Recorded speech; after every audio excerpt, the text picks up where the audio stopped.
Deixa eu ver. Eu dou as boas-vindas. Então, boas-vindas. Então, assim, Omar, seja bem-vindo, boa noite.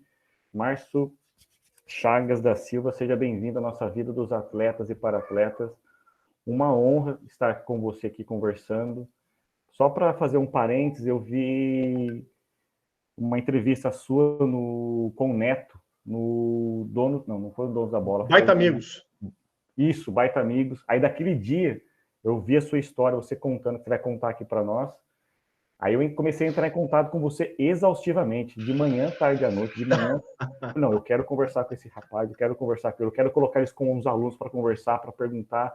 Aí passou um tempo, acho que você tinha muitas mensagens depois daquele programa, começaram a ter muitas. Falei, acho que não vai dar certo, não. Aí um dia eu entrei e falei, vou mandar mais um boa noite. Aí coloquei o boa noite, aí você, opa, topo. Eu falei, nossa senhora, agora vai ser maravilha. Então, a gente vai conversar aqui sobre vários assuntos, sobre futebol.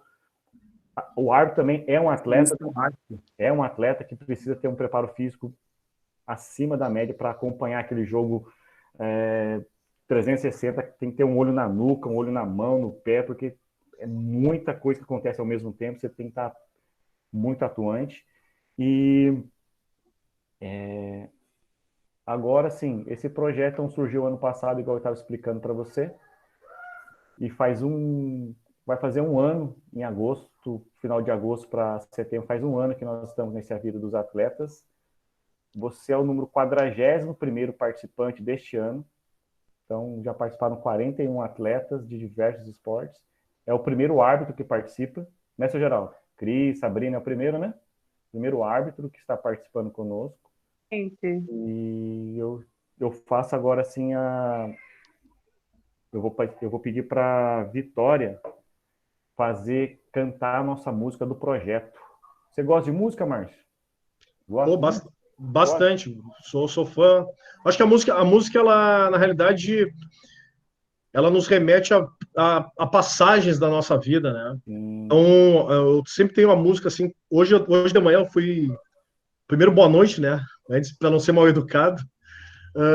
Eu fui buscar minha mãe de manhã, depois da aula de jiu-jitsu do meu filho, e aí eu botei um CD no meu carro do Legião Urbana, que era um som que para mim foi revolucionário, porque foi um período pós-ditadura, né? Legião, Titãs, né? Da década de 80, Paralamas, outras tantas bandas, o Traje a Rigor, Plebe Rude, várias bandas brasileiras boas que saíram daquela época. E aí eu tava escutando com a minha mãe e lembrando disso. Pô, aí a minha mãe disse, essa música é antiga e tal. Depois são músicas antigas com letras antigas que parecem atuais, porque isso que era, né, essas letras que eram feitas lá na década de 80, parece que os caras já estavam prevendo que isso fosse acontecer ou fosse se perpetuar acontecendo no nosso país.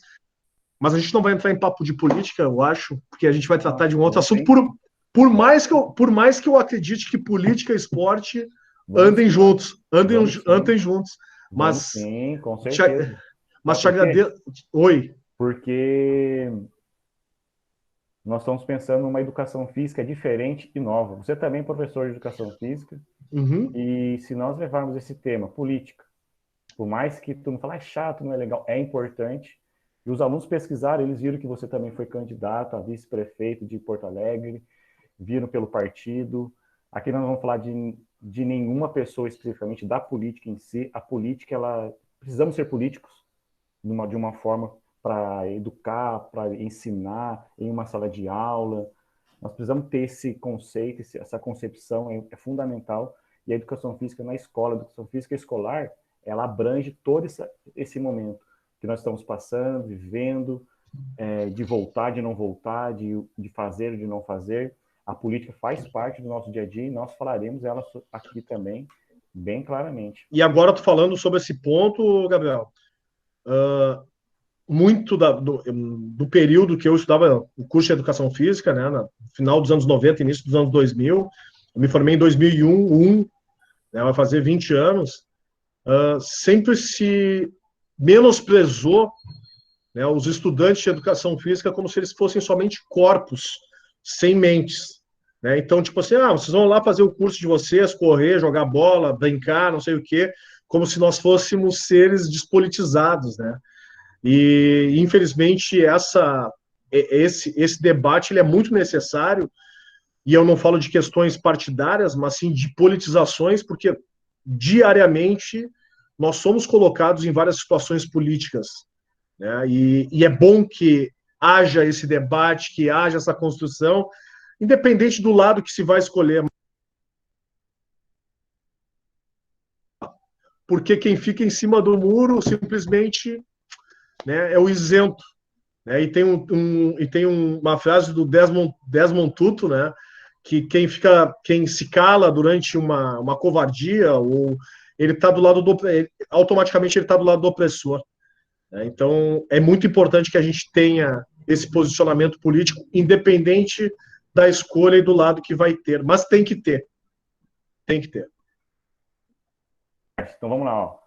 O primeiro presente que você vai receber hoje vai ser a Vitória, o Rouxinol cantando. Vitória, agora é com você, minha querida. Solta esse gogó. Cadê a Vitória? Aí. Oi.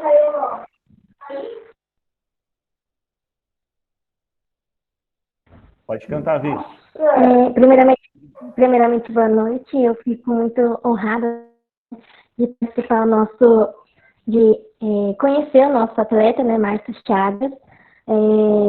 Eu não pesquisado assim, mas só de olhar, assim, só de entrar e ver você começando a conversar assim, já percebi que você é uma boa pessoa, né? Eu gosto desse tipo de pessoa e eu espero que goste da paródia. Se tem uma coisa que vai te animar, é a live de hoje, bora participar. Se tem uma coisa que vai te animar, é a live de hoje. Você pode interagir no chat e participar, e ainda se preferir, a câmera pode ligar.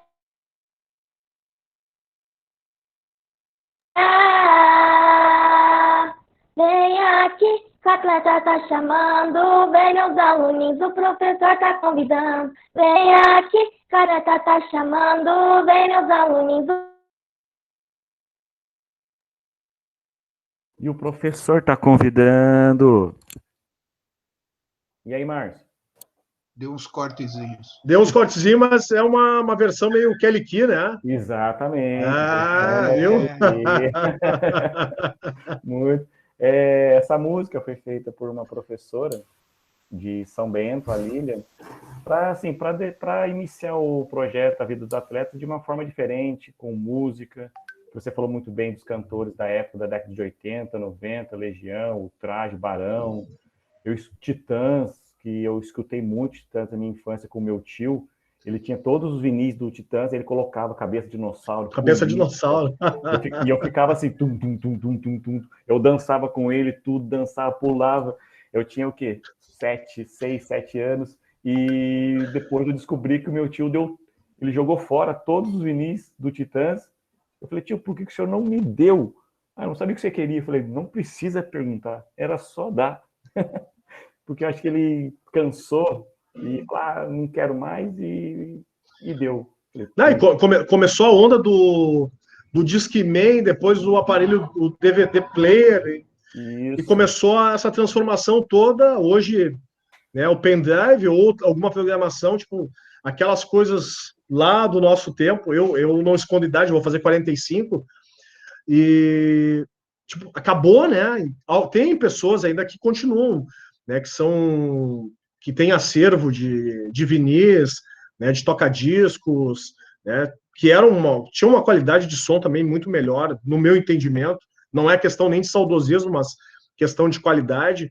E realmente na década de 80, né, que foi esse período do pós-ditadura, tinha muito artista bom mesmo, né? E eu não estou desmerecendo os atuais, mas tinham propósitos, traziam reflexões, eram letras emblemáticas, assim, fazendo essa transição de um período conturbado, que inclusive foi negado ultimamente, de que tentaram dizer que não tinha acontecido ditadura, que não tinha acontecido isso e aquilo. A gente sabe que aconteceu, porque, né, era um período meio nebuloso, não muito diferente do que está acontecendo hoje, mas era um período assim que as pessoas tinham um certo receio, não se via muitas pessoas nas ruas num determinado momento e um determinado horário também.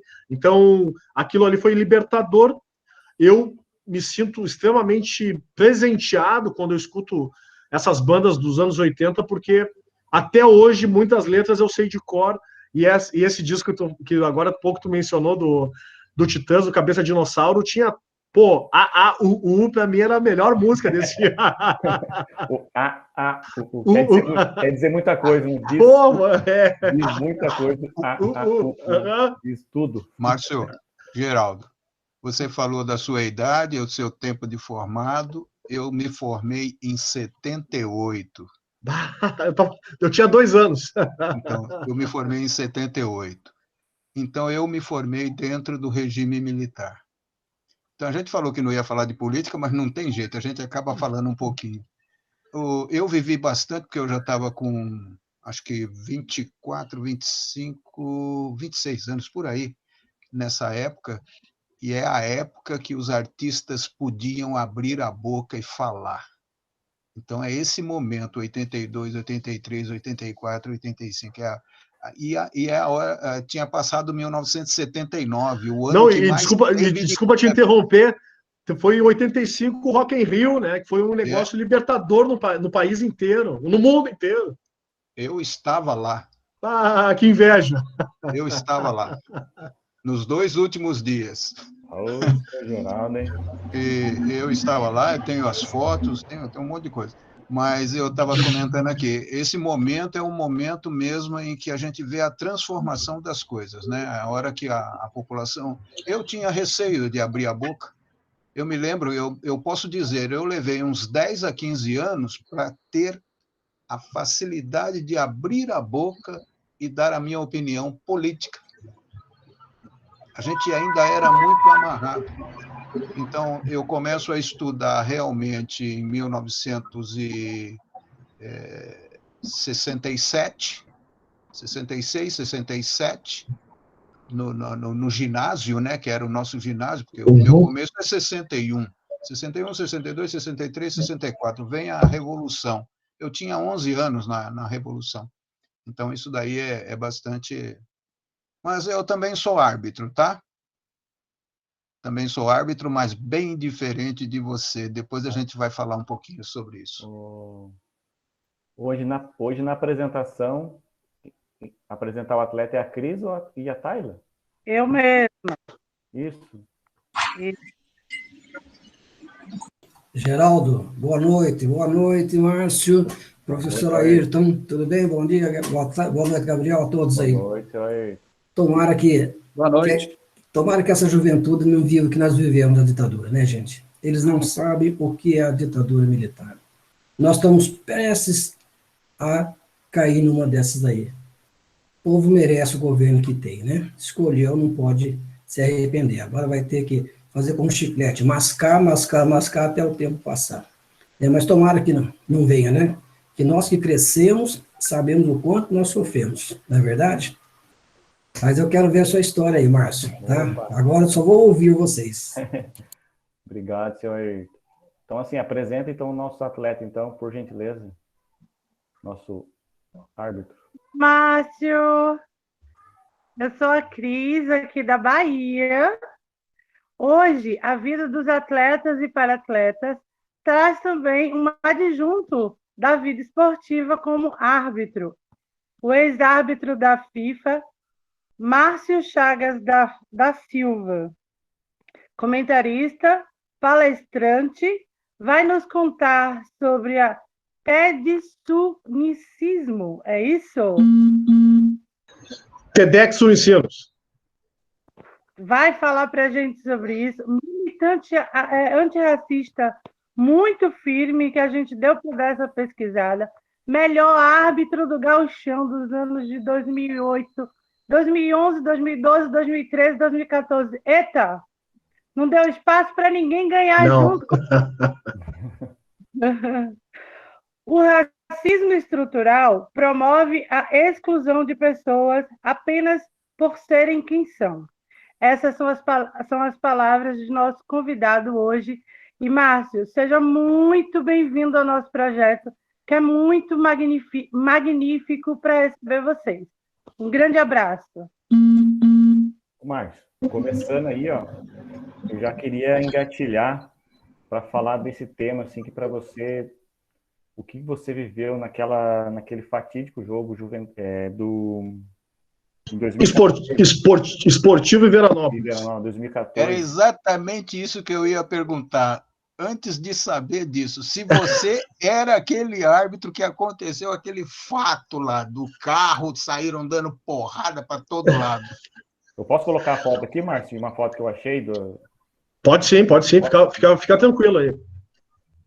Eu só quero pedir para quem quiser fazer perguntas para o nosso convidado, levantar a mãozinha no chat para a gente acompanhar, tá bom? Muito obrigada. Pode começar, Márcio. Fica à vontade. Bom, vamos lá então. Eu vou fazer um breve histórico da minha vida até chegar na arbitragem. Bom, eu comecei a praticar esporte quando eu tinha 7 para 8 anos, logo que eu ingressei no período escolar, né, que meu pai tinha um medo muito grande que eu e o meu irmão mais velho de 1 ano a mais do que eu, começássemos a brigar ou tivesse algum tipo de ambiente hostil dentro da escola. Então a gente começou a fazer judô, né, foi em 1984, eu tinha 7 para 8 anos, meu irmão tinha 8 para 9, e foi uma maneira que o meu pai achou da gente aprender a se defender, né? E esse aprender a se defender era uma coisa que parecia somente ser das agressões físicas, né? Eu não imaginava que algumas agressões de xingamentos também pudessem acontecer, agressões morais, né, pudessem acontecer, e ao longo da vida eu comecei a me deparar com várias questões nesse sentido. Principalmente por morar num estado que eu não me orgulho de dizer, mas eu tenho que dizer, ele é um estado extremamente racista, que é o Rio Grande do Sul. Eu moro na capital mais segregadora do país, que é Porto Alegre, onde tem um índice de desenvolvimento humano nos bairros de elite comparado à Suíça e à Suécia, e os índices de desenvolvimento humano nos bairros periféricos comparado à Bolívia e ao Iraque. Então a gente começa a ter uma ideia de como se desenha essa cidade que foi se construindo através de uma higienização racial a partir dos anos 50, 60, onde os negros se concentravam nos bairros centrais da cidade e começaram a ser expulsos para os bairros periféricos cada vez mais longe, né? Eu não sou e nunca fui periférico, mas eu sempre me enxerguei e sou negro desde que me entendo como gente, desde que eu nasci, porque eu lembro desde a minha infância do que a minha mãe sempre me dizia quando eu comecei a sair sozinho, junto com meu irmão, com 7, 8 anos, para a gente treinar o judô. Levem o documento e saiam bem vestidos. E eu não entendia o porquê que a minha mãe sempre dizia aquilo ali. E com o passar dos anos, em virtude das situações que foram acontecendo, aquele processo político desenhado dentro de casa desde a minha infância, ele começou a se apresentar. Eu me lembro que a minha mãe sempre dizia assim, se tu for parado pela polícia na rua, não se mexe, não responde, vira para a parede, reza, mas reza quieto e só espera que não aconteça nada.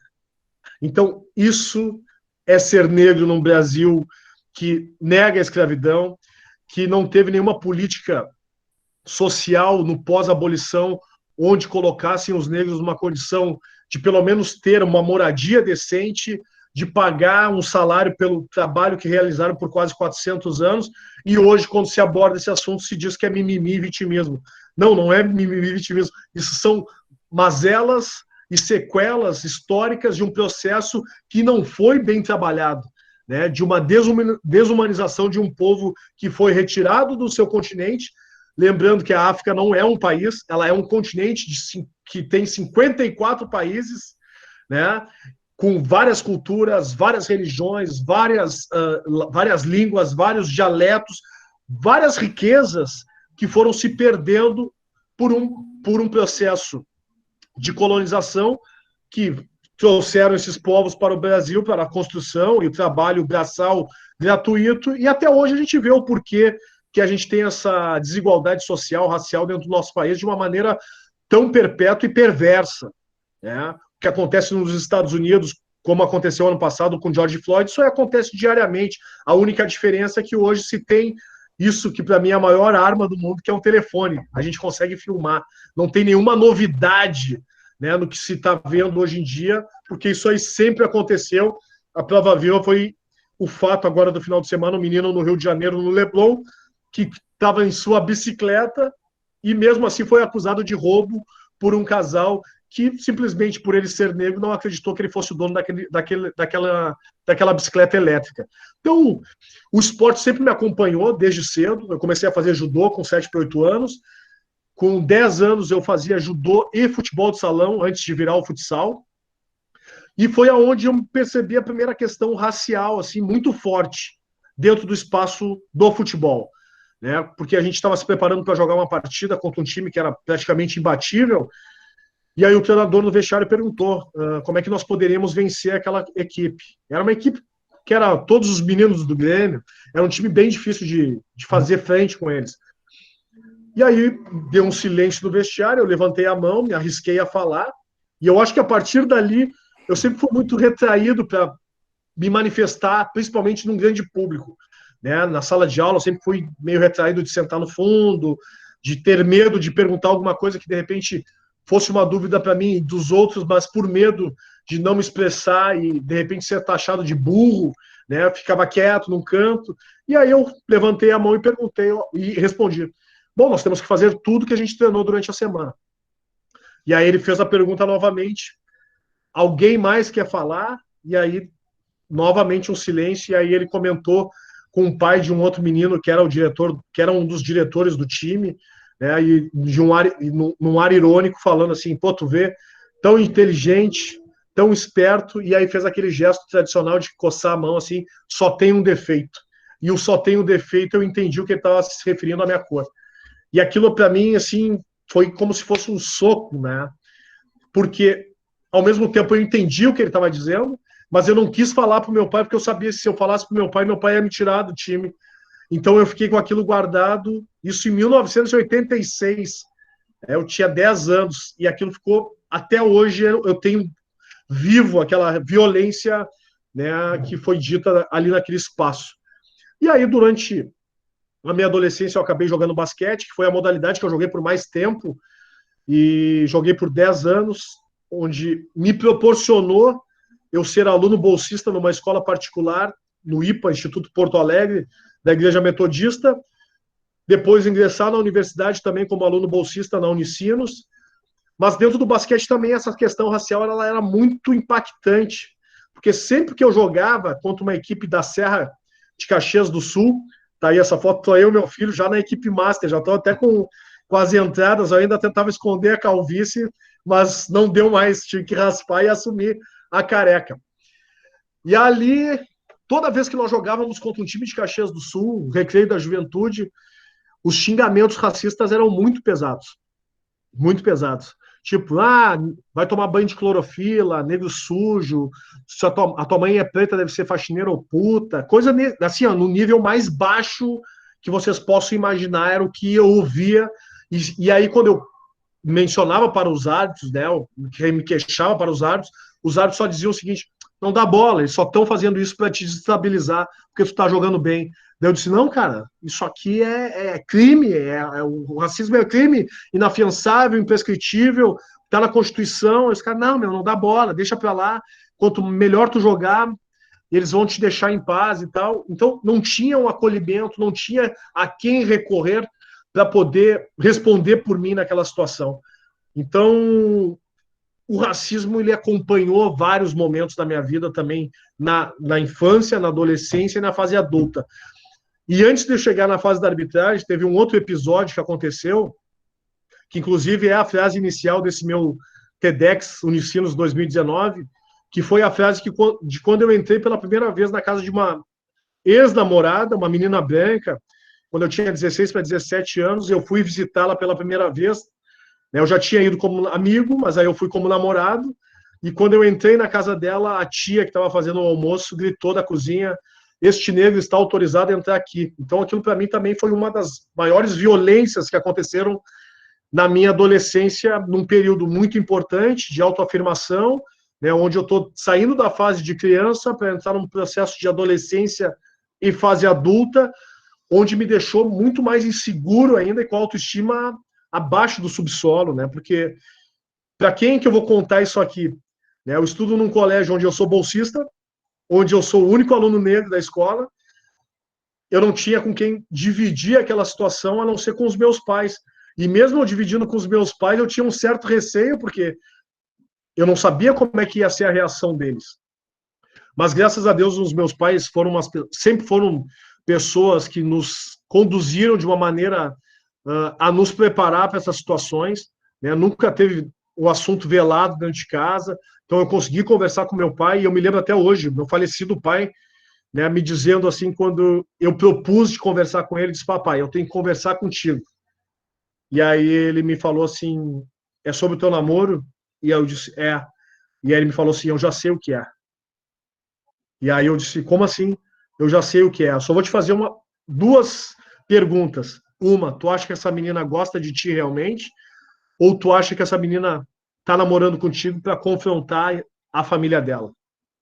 E aí eu disse: eu não sei.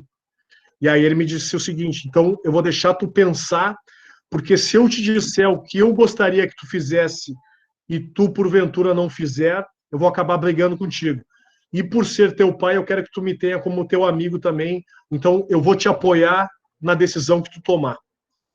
Esse namoro ele durou um ano e pouco, né? Não tínhamos maturidade para dar sequência nessa relação, né? Por todas as dificuldades sociais, raciais que foram se apresentando ao longo da relação, e aí um ano depois a gente acabou findando a relação, né? Mas foi muito importante porque ali foi um aprendizado para mim de outras questões que viriam mais adiante até chegar no futebol, que não foi um único fato, como muitas vezes as pessoas me perguntam: ah, foi aquele fato de 2014?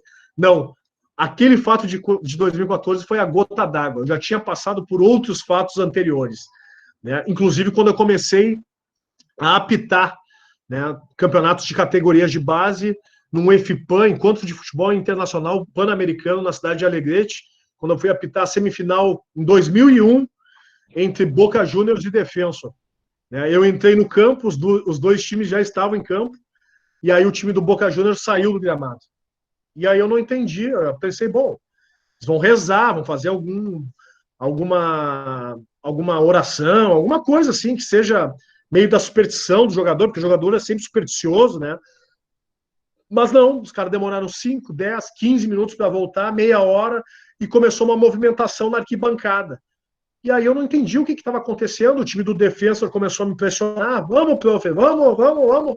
E eu: só um pouquinho, tem que esperar eles voltar, pedir para o quarto árbitro no vestiário, e nisso está uma movimentação até que eles entraram em campo. E aí o capitão do time, tu imagina, um menino de 13 para 14 anos, quando eu fui cumprimentá-lo, ele não estendeu a mão para apertar minha mão. E eu estranhei aquilo. Mas tudo bem, vamos para o jogo. Esse time do Boca Juniors da Argentina ganhou o jogo de 3-0. E no final da partida eu perguntei para o coordenador da arbitragem o que tinha acontecido. Ele relutou muito até me contar. E aí eu disse para ele: o que aconteceu? Ele disse: me pegou pelo braço, me tirou do espaço e me falou: olha, ainda bem que tu apitou bem, porque eu banquei a tua escala, porque o time do Boca não queria jogar contigo em campo, porque o diretor disse que não confiava num negro apitando um jogo decisivo. E aí eu disse: como assim, cara? O cara vem no meu país e quer fazer exigência racial dentro do meu país? Isso é caso de polícia, cara.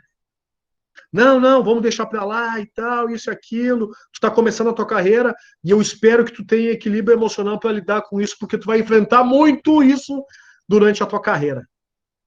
E aquilo ali foi um presságio, porque 3 anos depois, quando eu comecei a apitar o profissional, em 2004, um membro da comissão de arbitragem, que hoje está na CBF, inclusive, faz parte da comissão de arbitragem, me convidou para ir até a casa dele e me deu um papel e uma caneta e pediu para eu ir anotando algumas coisas que ele queria que eu fizesse como um plano de carreira. Em determinado momento do bate-papo e das anotações, ele pegou o papel em cima da mesa, olhou e fez o seguinte comentário: bah, essa letra é tua mesmo. E aí eu olhei para ele assim: por que tu tá me dizendo isso? Não, porque a gente estava em dúvidas lá na Federação Gaúcha de Futebol se era tu que preenchia a tua súmula ou se alguém te ajudava. Porque a gente não acreditou que, por ser uma letra tão bonita e ter um português muito bom, a gente pensou que alguém te ajudasse, a tua mãe, a tua esposa. E eu falei para ele: só, eu sou formado, sou pós-graduado, sou concursado, e tu acha que eu precisaria da ajuda de alguém para escrever uma súmula? Não, tu tá levando para um outro lado, não foi isso. É que é uma letra muito bem desenhada. A gente pensou que de repente fosse uma mulher que te ajudasse a escrever. Eu disse: eu entendi o que tu tá me dizendo. Tu não levou fé que eu pudesse ter a capacidade intelectual de redigir uma súmula. Então ali eu comecei a entender que aquele espaço e aquela ideia de democracia que se vende do futebol, ela é extremamente mentirosa. O futebol, e hoje eu consigo ver de uma maneira mais crítica, ele nada mais é do que uma representação contemporânea da escravatura muito forte. Por quê? Se adota, inclusive, discursos escravocratas de compra e venda de pessoas. Nenhuma profissão se compra e vende pessoas, mas no futebol se compra e vende pessoas. E os negros, que sua grande maioria são protagonistas dentro do campo de jogo, quando saem das quatro linhas, se tornam anônimos. Eles pouquíssimos são os que ocupam posições de poder, né, como treinadores, preparadores físicos, árbitros de futebol, diretor de futebol, presidente dos clubes, conselheiros, presidente das federações, ou que ocupam cargos importantes, inclusive dentro da própria CBF. Né? E a maneira como se enxerga os corpos negros e não negros que são pobres como mercadorias, como moedas de troca. Né? A única diferença hoje é que não tem mais o navio negreiro, mas tem os aviões que desembarcam, né, na Europa para distribuir meninos de países subdesenvolvidos como o Brasil, como a Argentina, do continente africano, que simplesmente são retirados dos seus lugares por uma questão econômica, e aí vem também a questão do capitalismo selvagem, né, que a gente enfrenta no mundo inteiro, compram, levam e distribuem. A gente não vê esse processo acontecer do Brasil ir para a Europa comprar e trazer, mas sim o contrário. Tudo que acontecia já no período da colonização, quando o Brasil foi descoberto, que a gente sabe que não foi descoberto, ele foi roubado, né? Foi roubado. E ali eu comecei a desenhar, assim, comecei a entender, ver de uma maneira mais crítica. Em 2008 eu acabei sendo o melhor árbitro do Campeonato Gaúcho, depois 2011, 12, 13, 14.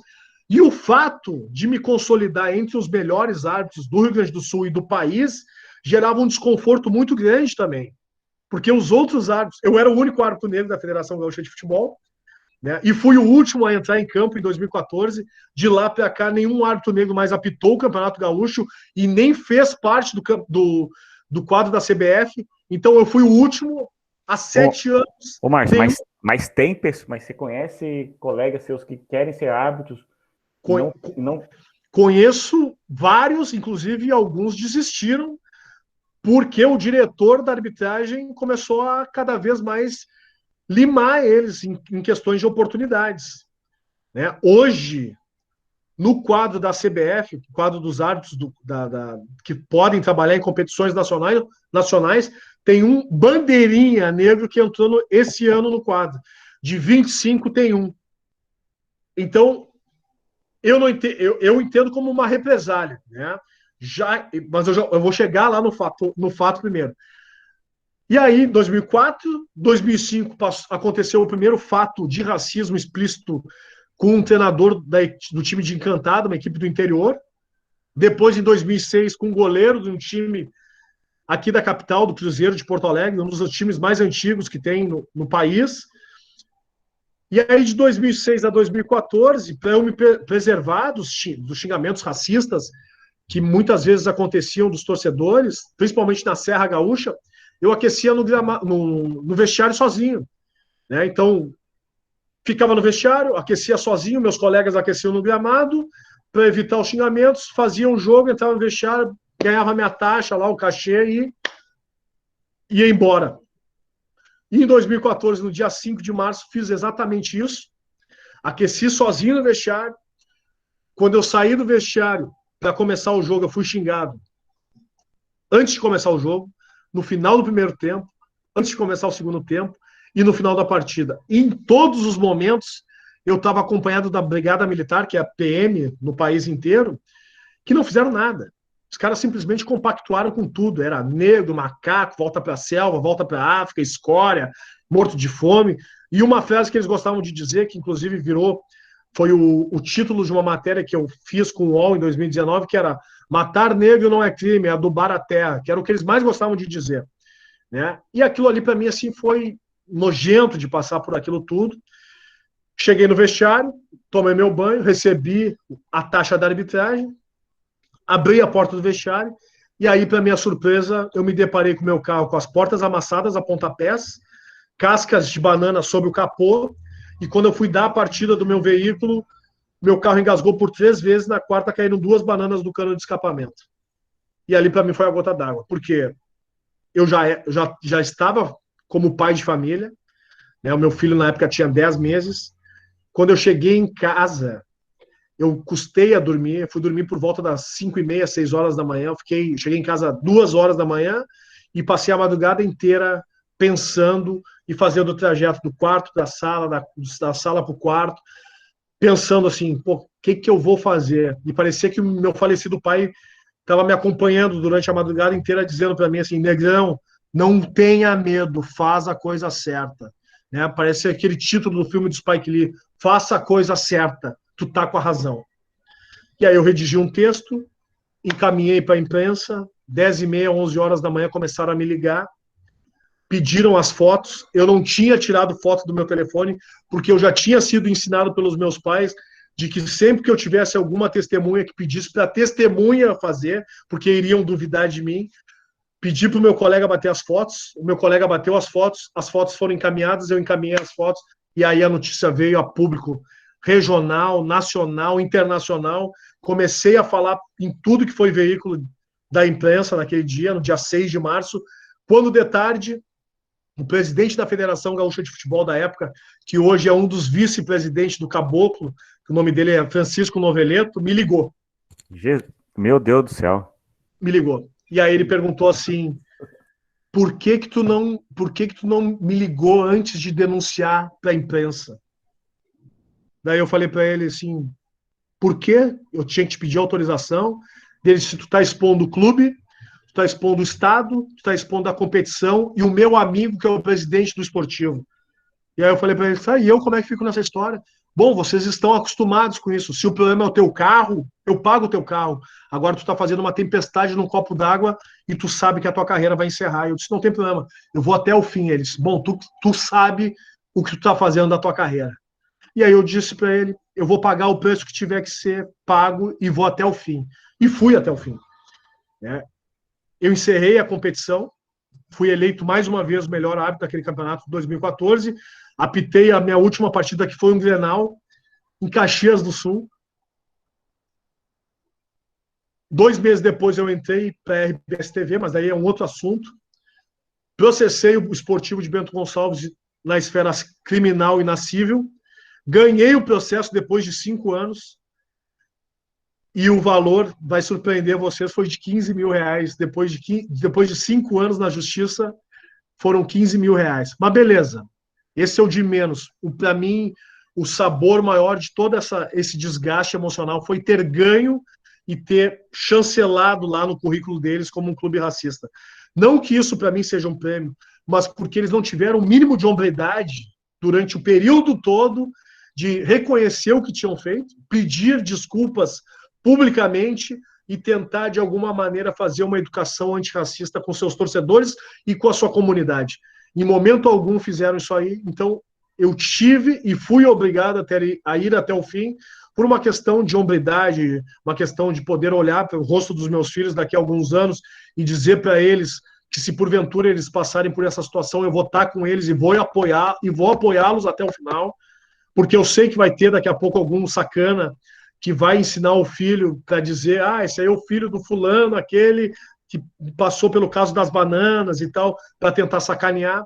Então, eu já trabalho desde cedo também essa questão da autoestima com os meus filhos, que são pequenos, né? O Miguel hoje tem 8 anos, a Joana tem 3 anos, mas eu já vou preparando eles desde cedo, não de uma maneira raivosa, mas de enaltecendo principalmente as suas qualidades, a sua beleza, nariz, boca, cabelo, para que eles, quando se deparar com esse tipo de situação na escola, eles saibam se defender e trazer para o pai deles também para dividir esse assunto que muitas vezes, se tu não tem a segurança necessária, tu começa a engolir, a guardar e não divide a situação com ninguém, isso acaba adoecendo a pessoa. Então, não são só derrotas, né? Isso que eu gosto sempre de dizer, tu é o... Sim, eu sou o cara que passou por tudo isso, e mesmo passando por tudo isso, eu fui eleito de 10 competições profissionais que eu participei, de 10 gauchões, né, de 2004 a 2014, eu ganhei em 5, fui indicado entre os melhores em 8, cheguei no quadro de aspirantes à FIFA, apitei vários jogos do Campeonato Brasileiro, não cheguei no quadro internacional por algumas questões políticas e também por algumas falhas minhas, né, que eu reconheço que aconteceram ao longo desse processo, porque eu acreditei que somente sendo bom dentro do campo de jogo eu chegaria, e não funciona assim. Mas, independente disso, eu me sinto extremamente vitorioso. Trabalhei durante 6 anos como comentarista da RBS TV. O ano passado concorri a vice-prefeito de Porto Alegre pelo PSOL, com a Fernanda Melchiona, deputada federal. Semana passada, acabei perdendo a minha esposa, infelizmente, pelo câncer. Então, uma relação de 25 anos, que foi minha parceiraça, assim, e hoje eu sou quem sou por ela, né? E, para minha surpresa, ela faleceu na terça. Na quinta, eu fui contratado para o canal Esporte Interativo. Agora eu faço parte do canal TNT Esportes. Então, a minha vida é assim, ela é dinâmica, né? Eu não consigo ter nem tempo para cair. Quando eu vou cair, eu já estou levantando de novo, porque não me dá o espaço. E eu acredito muito na ancestralidade, que isso seja em virtude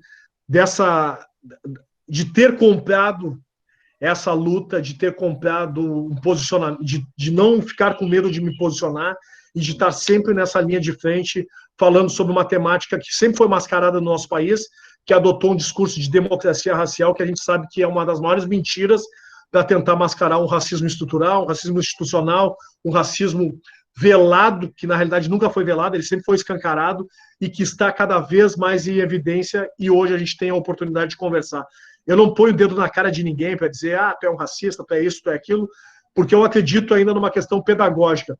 E enquanto as escolas, as universidades e o judiciário não tiveram compromisso de tratar essa temática com o devido valor, a gente vai continuar debatendo isso sistematicamente. No momento que a Constituição, que lá diz que o racismo é um crime prescritível e inafiançável, ele começar a ter vigor e punir realmente as pessoas, a gente vai começar a olhar assim, realmente ele é um crime. Mas tem uma frase do professor Kabengele Munanga que ele diz o seguinte: o racismo é um crime perfeito, onde quem denuncia se torna o vilão e quem comete se torna a vítima. Há uma inversão na história e, infelizmente, isso faz com que se continue acontecendo e a gente tenha muita problematização de debater sobre essa temática, que, infelizmente, a gente pode começar a observar e fazer a reflexão no nosso dia a dia, assim, quantos colegas e chefes negros eu já tive ao longo da minha vida? Quantas pessoas negras já ocuparam espaços de decisão nos lugares onde eu já frequentei? No restaurante que eu vou, o negro que frequenta ali, ele está como trabalhador servindo ou ele está consumindo o produto como eu? Então, são essas questões que a gente tem que começar a debater para reforçar cada vez mais a questão da politização. Não falo de questões partidárias, mas que a gente comece a refletir. Realmente, aquele cara me trouxe uma reflexão que eu nunca tinha me dado conta, e esse é o debate para que a gente consiga evoluir, consiga chegar daqui a pouco numa equidade. Não vai acabar, isso é uma utopia, mas a gente consegue, quanto mais pessoas conscientizadas para não aceitar mais aquelas brincadeiras e piadas onde somente um lado ri, e muitas vezes a gente participou e achou engraçado, hoje a gente tem a consciência de dizer só um pouquinho, não cabe mais isso aqui para mim. né? Pô, eu tenho vários amigos negros que se ofenderiam com essa situação, mesmo que eles não estejam presentes, eu estou me ofendendo por eles, porque eu não gostaria que eles estivessem aqui sendo humilhados dessa maneira. Ô, Márcio, acho que assim, nós temos aqui professores, assim, seu Ayrton, seu Geraldo, a Cris, e foi um bate-papo, foi um encontro, assim, que nós tínhamos muita coisa para falar, para fazer com você, tinha um pense rápido, entregar o certificado, né, Sabrina? O desenho, que, assim, ficou para depois, sabe? Ficou para outro dia. Eu vou marcar outra com você para a gente falar de outros assuntos, porque isso aqui tá tão bom, tá tão excelente, tá tão, assim, único, que tem aqui a professora Suzeli de História e de Filosofia, que ela também está participando, deixou uma mensagem ali também, que é uma aula incrível para falar desse tema, dessa oportunidade de conhecer mais a sua história. E eu, como torcedor, como professor, e olhar e ver você, há pouco tempo perdeu a esposa, aí você é contratado, você vai começar uma nova etapa, e caiu, levantou, não dá nem tempo para pensar e reclamar de alguma coisa, porque a sua vida não é isso. Aqui nós temos assim, a Sabrine, eu nunca passei por isso. Eu não imagino o que é alguém olhar para você e falar tudo que falou para você. E como a pessoa tem coragem de falar e alguém vê e não fazer nada. É uma coisa, é algo assim que eu como professor, como educador, os meus colegas aqui também, eu procuro olhar para eles de uma forma assim igualitária, sabe? Olhar assim o Márcio como ser humano, como um pai, como professor, como educador, como comentarista. E eu quero deixar os meus colegas falarem também que você tem um compromisso daqui a pouco, vai começar hoje, né?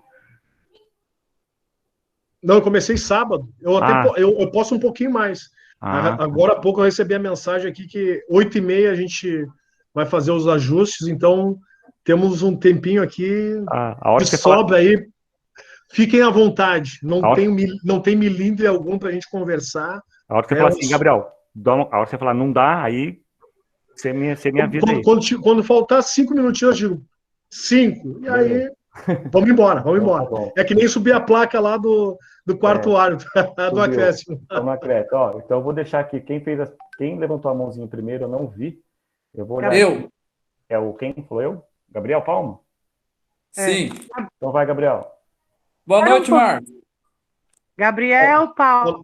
Boa noite, Gabriel. Tudo bom? Tudo.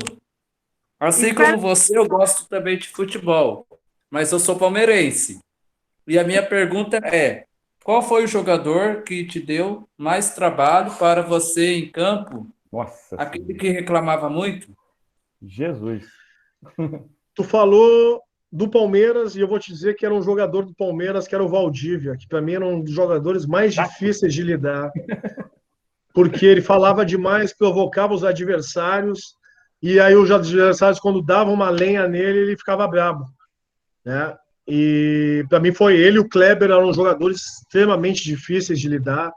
Kleber gladiador, jogava de costas, trombando com a bunda nos zagueiros, né? E para mim, não estou dizendo que eram indisciplinados, mas difíceis de lidar. Para mim foram os dois jogadores. Depois o Kleber acabou vindo para o Rio Grande do Sul, né? Jogou no Grêmio. E aí a gente até estreitou uma amizade, assim, porque a gente pôde se conhecer melhor, mas eram jogadores dificílimos de lidar dentro de campo, né?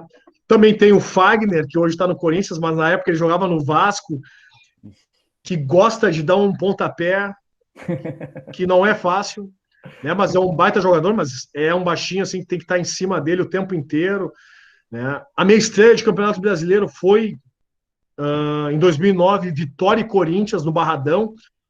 E tem um fato bem que me chamou a atenção, foi que o Ronaldo jogou esse jogo. Nossa. E logo que começou o jogo, teve uma pegada no Elias, se eu não me lembro foi uma Apodi, uma pegada nele na lateral, e era meio estreia, assim, casa cheia e tal, e aí, pum, deu amarelo, e aí o Ronaldo veio correndo. E já tava pesadão, assim, eu disse, Pô, amarelo? Ele falou para mim, eu disse, amarelo. Aí, se fosse em mim, eu disse, amarelo também, tu é igual aos outros. Por isso que a arbitragem brasileira é uma vergonha. E aí saiu. E aí, pô, tudo que eu apitava, ele me olhava assim com um olhar de desconfiança, meio de desprezo. Beleza. E eu disse, só o que falta eu criar essa animosidade com um cara que mais badalado que todo mundo veio ver aqui no estádio. Fechou o primeiro tempo, na volta, eu tava, antes de começar o jogo, não amarelei ele não, seu Geraldo. Eu olhei para ele e perguntei assim, o que foi? Ele disse, para, meu. Pô, tu deu um amarelo pro cara, o cara quase quebrou a perna do Elias lá. Aí eu olhei para ele assim, olha só.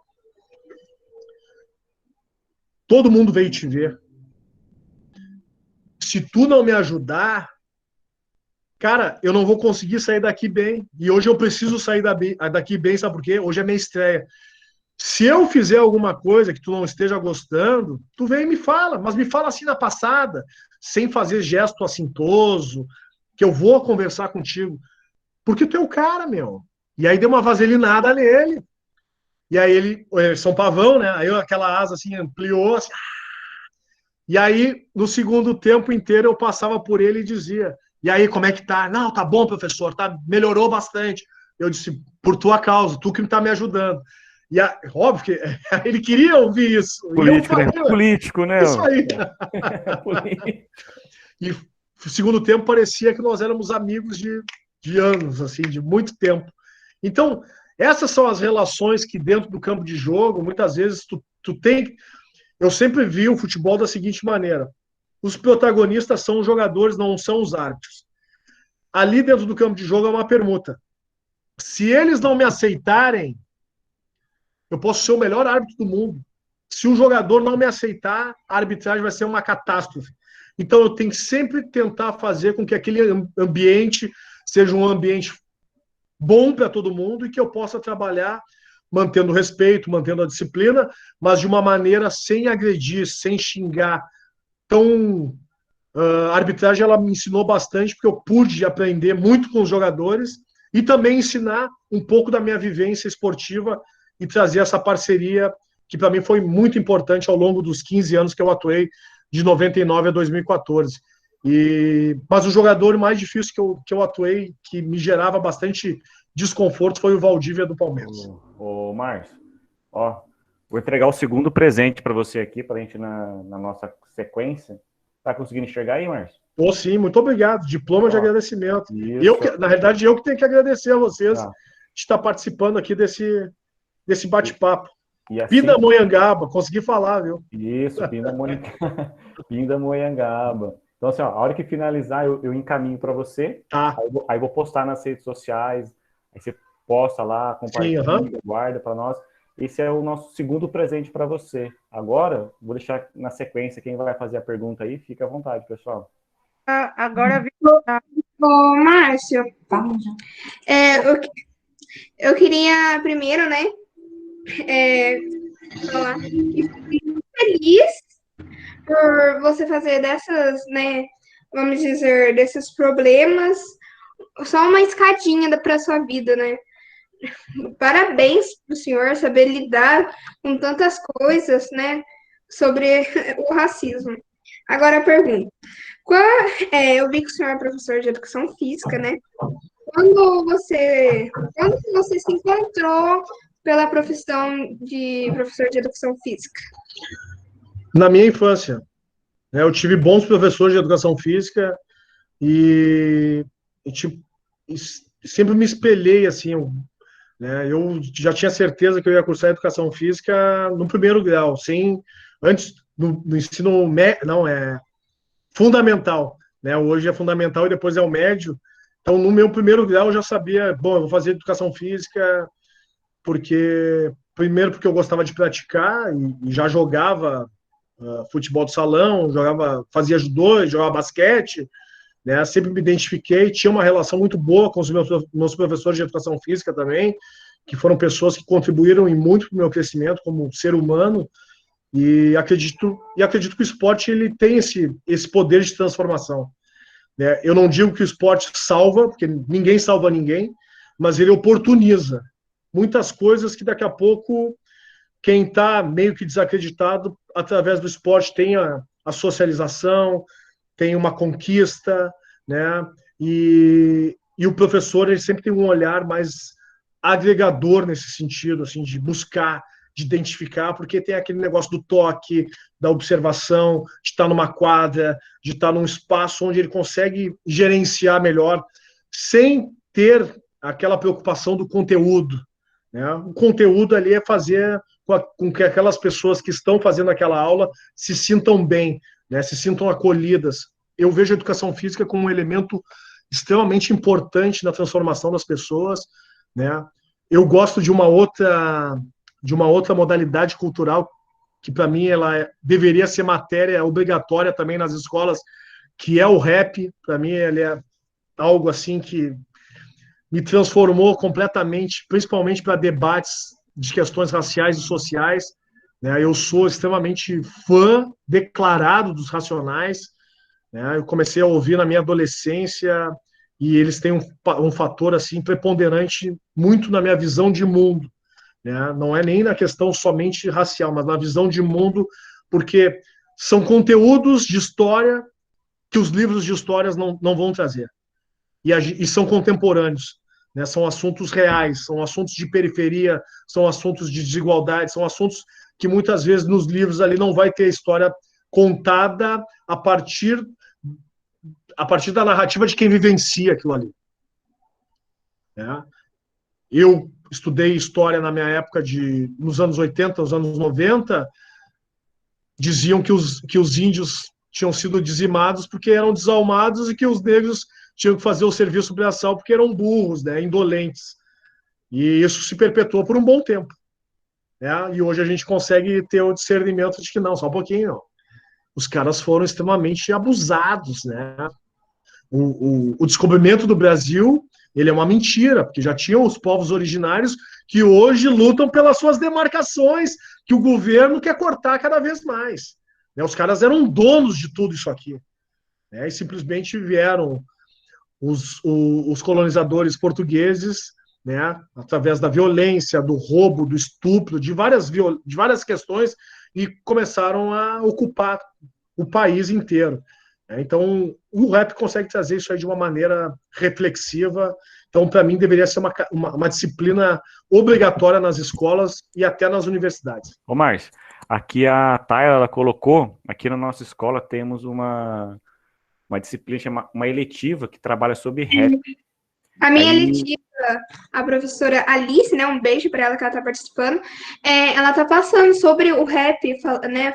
A gente está tendo atividade, sobre a gente fazer um rap, né? Daí a gente está aprendendo sobre o rap, as músicas. Nossa, parece. Eu estou até pesquisando mais músicas muito legais, que o rap é um sentido de música que acaba, entre aspas, sendo fácil, né? Que é uma música falada e que passa tudo. Representa tudo. Numa música só, representa toda a vida, assim, né? Desculpa, Gabriel. Ô, Márcio, e fica o convite, se você quiser participar de um encontro com a professora, entendeu, Thalia? Faz essa ponte, converse com a professora Alice, vê se o Márcio tem um tempo disponível dentro do horário, participar, para a gente elevar essa oportunidade de levar o rap, conversar, porque eu também já trabalhei com rap, com os grafite, o b-boy, os dançarinos, mas que é ritmo e poesia, trabalhar essa palavra, o ritmo e a poesia. Eu não sei dançar, eu não gosto de dançar. Não é isso. É colocar o seu sentimento, a sua expressão, tudo aquilo que você está sentindo naquele momento com a sua vida, com o seu cotidiano. Então, eu converso com a Thalia, com a professora Alice, para ver se a gente consegue fazer que o Márcio possa também participar e contribuir um pouco mais com a eletiva da professora e nos abrilhantar isso aí. Convite aceito antecipadamente, só fazer o contato. Obrigado. Mais perguntas, por gentileza? Sabrina? A Cris, desculpa, Cris. Vamos lá, Cris.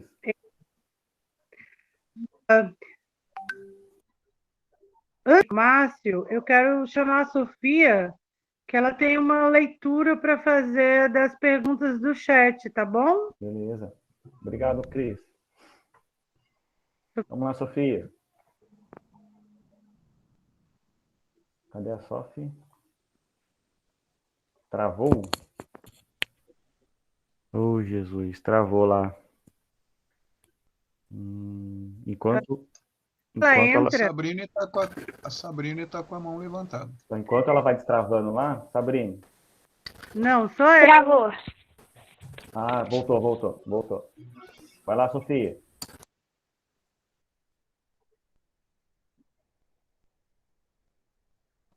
Não.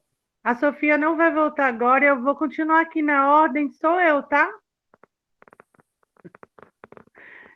Ele não deixa eu falar, tá, Márcio? A gente é uma briga incrível. É sim que ele faz isso comigo. É uma coisa exagerada, todo mundo sabe, ele me corta mesmo. Assim. Meu querido, a gente já nem quer mais fazer live, a gente quer deixar para você, porque passamos exatamente mais de 40 minutos te ouvindo, com muito prazer, por sinal, e ficaríamos mais 40, mais 40 e mais 40. A sua história de vida, ela é muito nobre, você sabe disso. Eu sou soteropolitana, né? Nasci na capital da Bahia, hoje moro no interior, e estou, acho que, no estado do Brasil mais negro, né, do país. E existe muito racismo aqui. As pessoas acham que não, é tudo axé, tudo paz. Não é. Existe muito racismo aqui.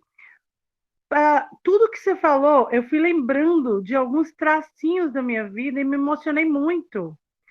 Porque, além de tudo isso, eu sou mulher. Então, é um braço mais frágil.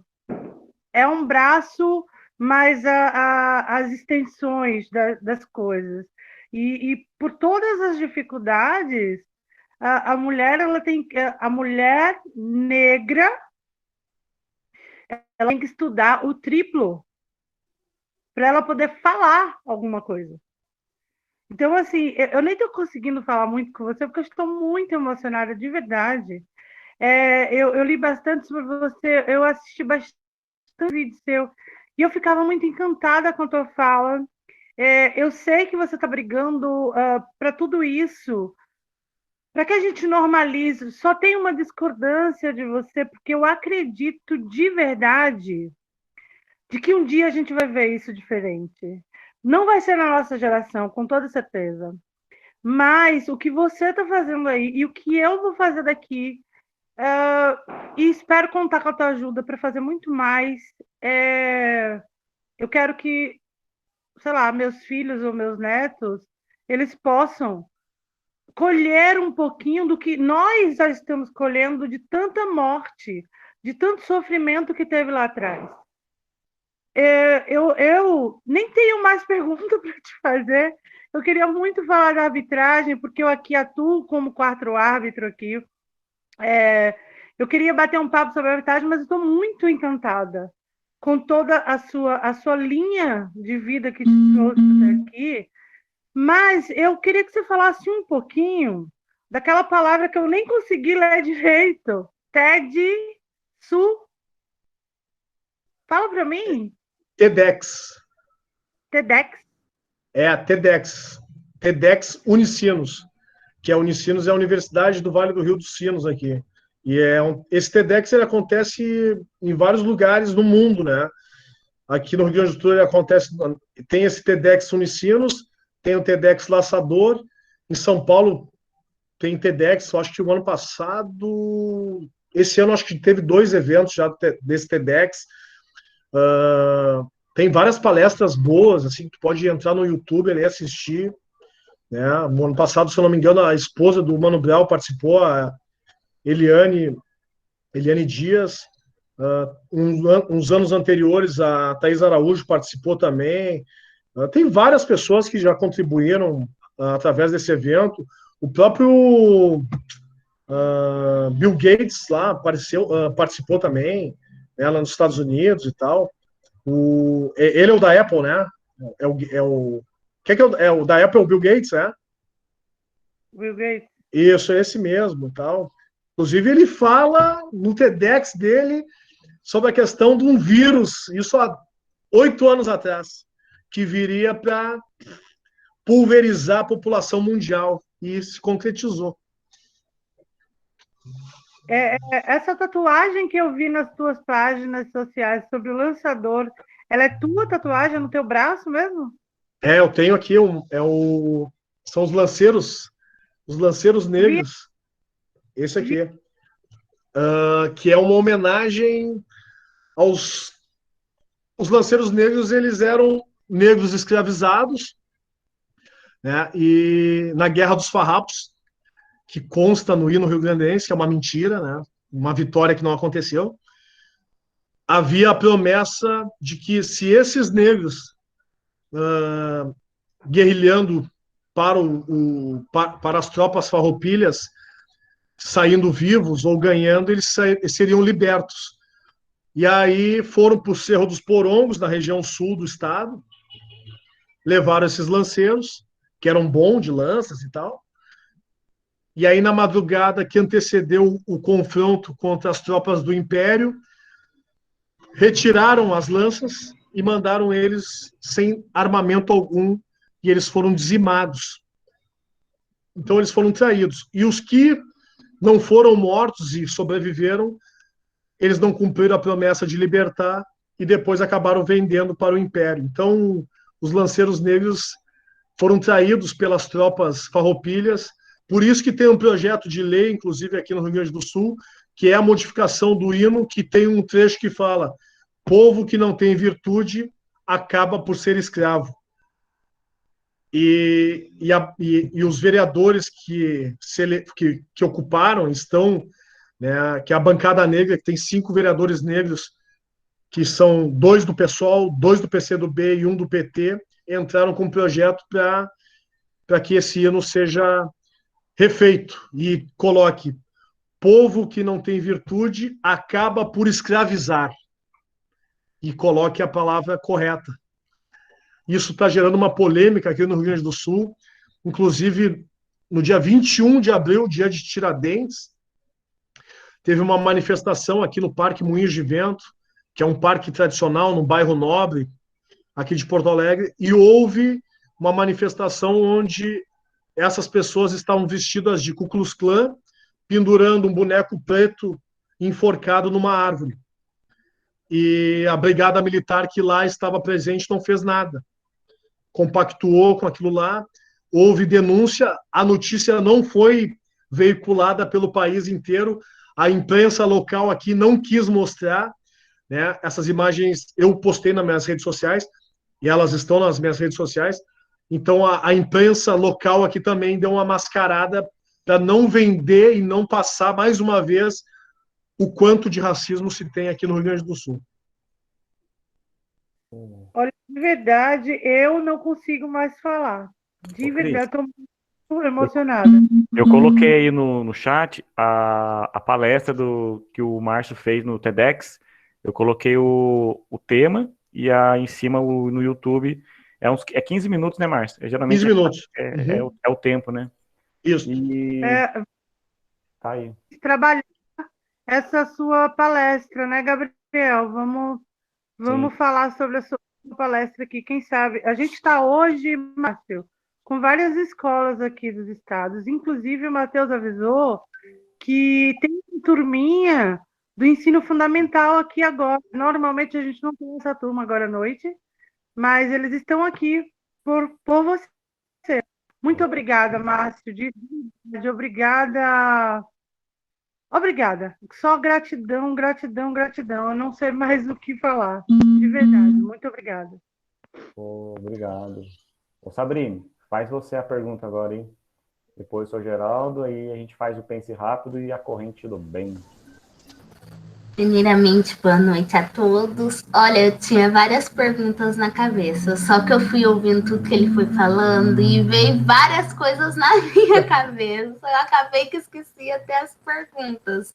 Então, eu quero te agradecer por você estar participando, te parabenizar, porque, nossa, não é qualquer um que fica calado, né? Embora você escutou muita coisa, engoliu muito sapo, você relevou bastante coisa, coisas que eu, falando por mim, tá, gente? Não é que eu estou a favor da agressividade, não é isso, mas provavelmente eu não ia tolerar, eu não ia aceitar. Eu falo isso por experiência própria, que deu muito ruim no final, mas que eu não aceitei. E eu tinha meu cabelo liso até meus 10 anos, e depois meu cabelo ficou cacheado, então eu ouvi muita coisa, tipo, cabelo de bombril, vai arear a panela, não sei o quê. Então, e eu nunca aceitei isso. E eu quero te parabenizar por tudo isso, porque você foi falando, eu fiquei imaginando tudo aquilo, eu fiquei imaginando, se eu estivesse no seu lugar, o que teria acontecido? Talvez eu teria ficado quieta, quem sabe, né? Nunca se sabe, mas infelizmente, realmente, a gente vê essas coisas acontecendo diariamente. Muitas das vezes a gente até participa, mesmo não querendo, né? Ou inconscientemente, mas a gente participa de algumas brincadeiras bobas. E como a minha professora diz, quando a gente se refere aos escravos, não são os escravos, são os negros escravizados, porque eles não nasceram escravos, então eles não são escravos, eles foram escravizados, né? Então, parabéns, você nos ensinou muito aqui. Olha, veio várias coisas na cabeça e eu fiquei... É que é muito engraçado a vida da gente, né? A gente fica imaginando várias coisas, então eu vou dar oportunidade para os meus outros colegas, porque as minhas perguntas sumiram. Muito obrigado. Não foi minha intenção, viu? Gostaria de receber inúmeras perguntas aqui. Mas não vai faltar oportunidade de voltar aqui num outro momento para a gente falar sobre outros assuntos também, né? Porque temos muito o que debater e também prospectar e para contribuir socialmente de alguma forma para ajudar nessa transformação social. O Caio está aqui na sala? Sim, realmente. O Caio está aqui, Sabrina? Acho que não. Ele já saiu? Se ele saiu, a gente faz uma outra, então, pense rápido. Saiu, Gabriel. Tudo bem, então. Pode. Oi? Tudo bem, Gabriel? Porque tem ainda o Iago e tem o seu Ronaldo querendo fazer pergunta para o Marcos. Pode fazer, Iago. Pode ligar o áudio, a câmera, pode fazer. Pode fazer, sim.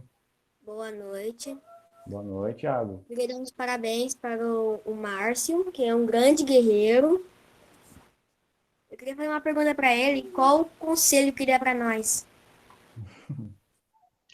Eu dou o conselho da Angela Davis, né? Não basta não ser racista, tem que ser antirracista, né? Então, algumas situações que, de repente, foi ensinado como brincadeira, né? Tentar ter a empatia e se colocar no lugar daquela pessoa que está passando por aquela suposta brincadeira, como se estivesse sendo consigo, né? Tipo assim, será que aquela pessoa que está sofrendo aquela piada, está com aquele apelido, ele está realmente se sentindo à vontade? E não é questão de mimimi, vitimismo, né? É questão de respeito. Eu sempre digo o seguinte, mas hoje tudo é mimimi. Eu disse, olha só, se fosse tratar dessa maneira, né, meus pais não teriam um desgaste de ir até um cartório para me dar um nome e um sobrenome, né? Então, poderia me chamar de qualquer coisa, mas não foi isso. E isso é uma coisa que eu trago comigo desde a minha infância. Meu pai sempre dizia assim, não, teu nome é Márcio, né? E se realmente a pessoa for teu amigo, ele vai te chamar pelo teu nome, né? Quem tentar ser gracioso contigo, corta, porque a pessoa ela tem que te respeitar e partir do princípio de te chamar por um nome que foi registrado.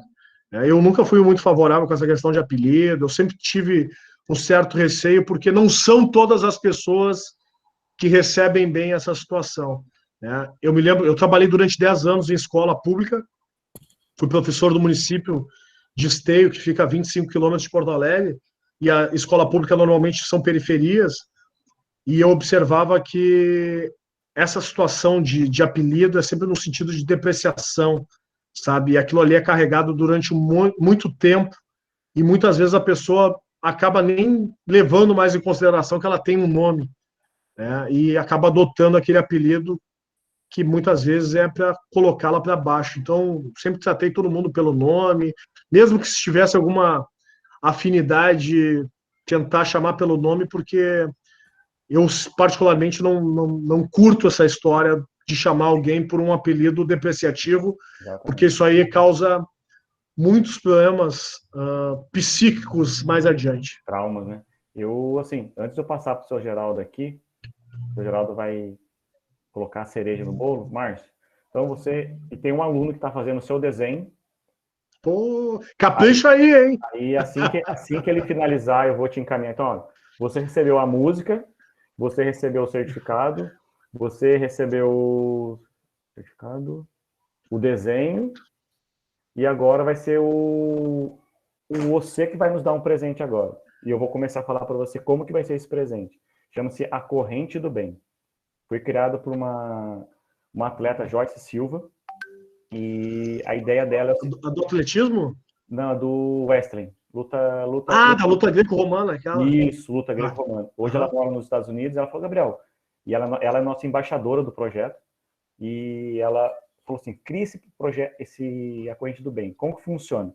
Então, Márcio, vai funcionar da seguinte forma, você vai ser a corrente, e a nossa missão é, Márcio, você vai ter que convidar mais um atleta, ou um árbitro de qualquer segmento para participar do nosso projeto A Vida dos Atletas. Então, qualquer pessoa, atleta, ex-atleta, amador...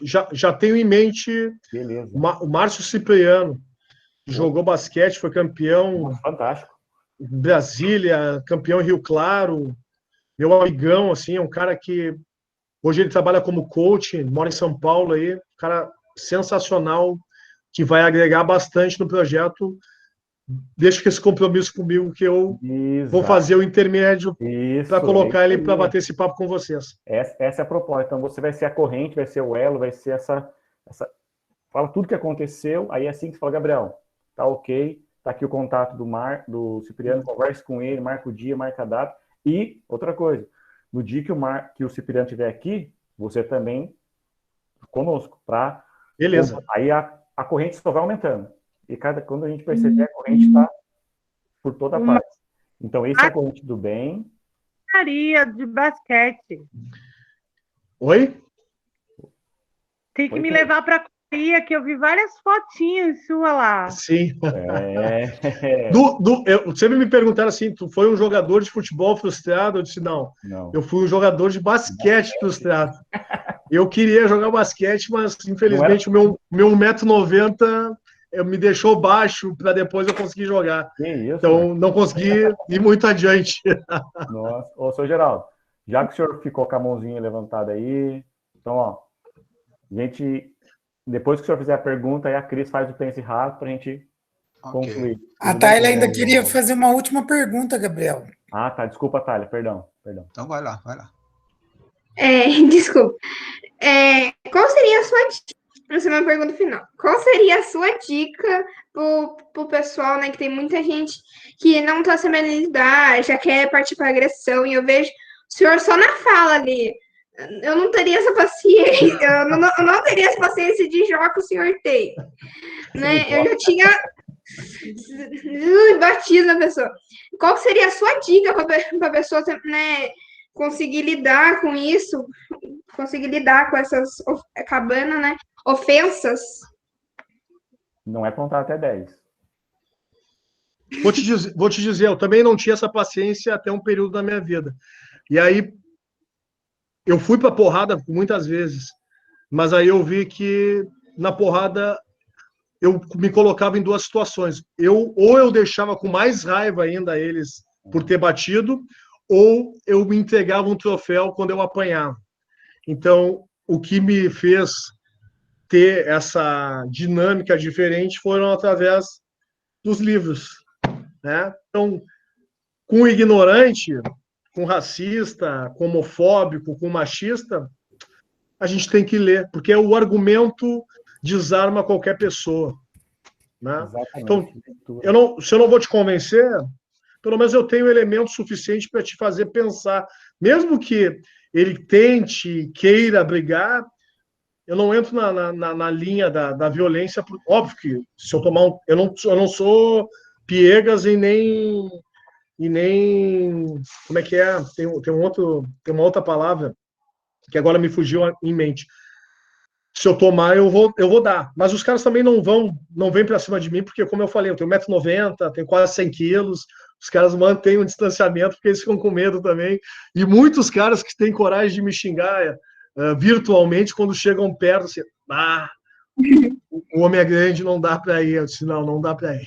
Dependendo, de vez em você só fechar o olho, contar até 1000, falar, Senhor, me dá paciência, virar as costas, deixar sozinho, porque...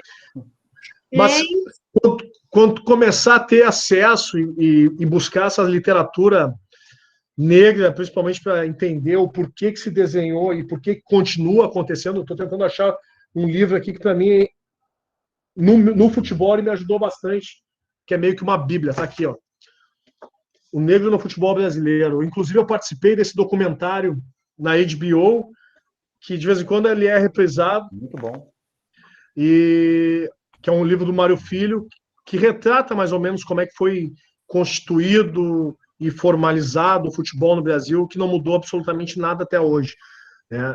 A única diferença é que os jogadores que estão no topo da pirâmide têm uma rentabilidade financeira e automaticamente essa rentabilidade financeira faz com que eles sejam comprados e o código do silêncio faz com que eles se calem quando sofrem com algum tipo de racismo, homofobia, questões sociais. Eu fico pensando o seguinte: imagina se os jogadores brasileiros tivessem alguma consciência politizada, o canhão de informação que eles seriam e o papel que eles exerceriam socialmente. E eu não estou falando em questões de partido político, mas em questões de politização, de conhecimento, de consciência de falar sobre, um país que tem um bujão do gás mais de R$100 não pode ser um país sério. Um país que tem o litro da gasolina a R$6 não pode ser um país sério. Né? Mas o jogador, como ele está numa zona de conforto e compra uma vaga social, porque enquanto ele tem um salário, ele está comprando essa vaga social, no momento que ele não tiver mais esse valor e esse retorno financeiro do salário, porque muitos deles acabam não fazendo um plano de carreira e uma educação financeira para se manter quando termina o tempo de jogador, eles voltam a ser preto, voltam a ser pobre, voltam a ser burro, voltam a não frequentar os espaços que ele comprara por algum período. Mas quem sou eu para dizer? Vão dizer assim, mas tu não tem essa grana? Não, eu não tenho essa grana. Eu tenho conhecimento. Quem sabe um dia eu consiga chegar nesse patamar. Eu estou começando, né? Dá para ver pelo fundo, a ler. Estou tentando ler esse livro aqui. Só um momento. Aí, esse livro aqui. A arte da simpatia. E esse daqui. Meu pai me passou, tô tentando começar para ver se eu tenho alguma calmaria aqui, né? Para mim conseguir lidar com as coisas sem ser na porrada, né? Porque eu luto jiu-jitsu, meu Deus, eu quero passar o que eu aprendi há 6 anos. Eu quero só dar uma passadinha aí. Um mata-leão. Tu quer finalizar todo mundo. Tô tentando ler, né? Para ver se muda alguma coisa. Vai mudar. A maturidade faz com que a gente amadureça e tenha, tipo assim, na porrada eu não vou resolver nada, muito pelo contrário. O seu Geraldo, agora é com o senhor, para nós fechar aí. Ô Márcio, acho que vai ser até interessante a finalização comigo, espero a gente gastar aí uns 5 minutinhos. Eu comentei quando eu me formei, né, 78, bem na época da ditadura ainda, tal. Eu já estou com 68 anos, vou fazer agora, né, nesse mês aqui, acabei de fazer, e alguns detalhes, eu quero até trocar com você experiências que eu tive, que você sofre um racismo vindo de fora. E eu, às vezes, sentia, sempre fiquei tentando entender o que acontecia na minha família, que eu sentia que existia até internamente, em família, sabe? Para entender como que era esse meu universo. Então, tem coisas que eu descobri a questão de 5, 6, 8 anos atrás, na família. Opa, eu lembro da minha avó, né? Então, existem algumas coisas nesse curso de vida da gente, eu até perguntaria para todos, vocês olham para mim, vocês acham que eu tenho alguma coisa de negro? É só olhar para mim. Eu tenho alguma coisa de negro? Pode falar. Tem nariz, cabelo. Ok, bateu. O meu nariz entrega. E tem outras partes do meu corpo que diz que eu tenho negro na minha família. E aí eu tenho um irmão muito moreno, além da conta de todos os 6 irmãos. E aí sempre ficava velado na família que a minha mãe mesmo escondia muito essa questão de existir o negro, mas a minha avó morreu na minha mão, eu tinha 8 anos quando ela morre na minha mão, e eu me lembro que minha avó nunca estava sem aquele lencinho na cabeça. Minha mãe nunca deixava ela sem o lencinho na cabeça, porque a minha avó, ela tinha realmente o traço de descendente negro. Então, eu tinha na família, da parte da minha mãe, uma mãe assim, com o nariz bem, mostrando que tinha traços. Eu devo ser daqueles negros que chegaram muito no começo da chegada da escravatura, que foi misturando, mixigenando, foi ficando branco, misturou, até a minha mãe se casar com alguém que também era muito branco. Mas aí, passado muitos anos, eu descubro que meu avô era um descendente também, que eu não conheci. Ele morre em 51, eu nasci em 53. E aí eu fui juntando essas informações assim até entender que a minha tia era muito morena e que o meu tio-avô era tipo, parecia o Dorival Caymmi, entendeu? Eu falei, caramba, então existia dentro da própria família um esconde, e ninguém batia nas questões todas. Aí eu viajo uma época para o local de origem da minha família e eu descubro que um dos meus tios, fazendeiro, teve escravos. Ele foi dono de escravos. Eu falei, caraca, meu, que história. Passado acho que uns 15 anos atrás, aqui assistindo televisão, eu assisti um documentário de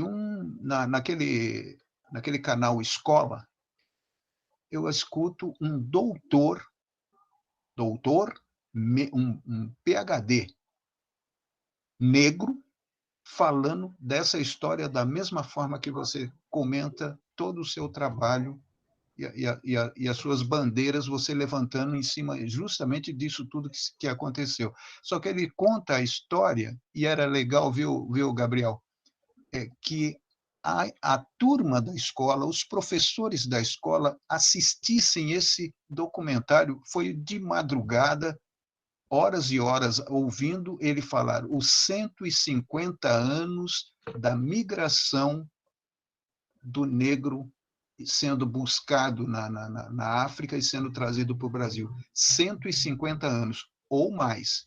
O que dá para entender é que qualquer um que tinha a chance de ter um barco e um navio, uma caravela, simplesmente atravessava o Atlântico, ia lá, encostava e trazia. Independente se a coroa estava sabendo ou não, vamos trazendo, e vai trazendo, e vai trazendo, até chegar nessa situação.